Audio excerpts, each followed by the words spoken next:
రే తమ్ముడు. చెప్పన్నయ్యా.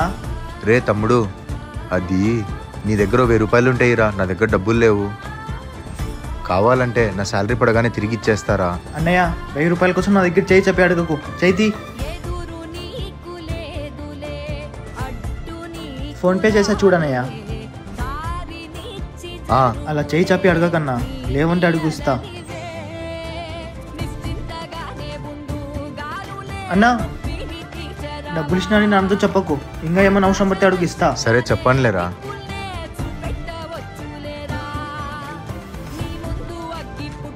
ఏమైందిరా, ఏం ఆలోచిస్తున్నావు? ఏం లేదురా, మా అన్న నాకు ఏ రోజు డబ్బులు అడగలేదు. నాకేమైనా అవసరం పడితే అతనే ఇచ్చేవాడు. సడన్గా అతను నాకు డబ్బులు అడిగాడు, అదే గుర్తుకొస్తుందిరా.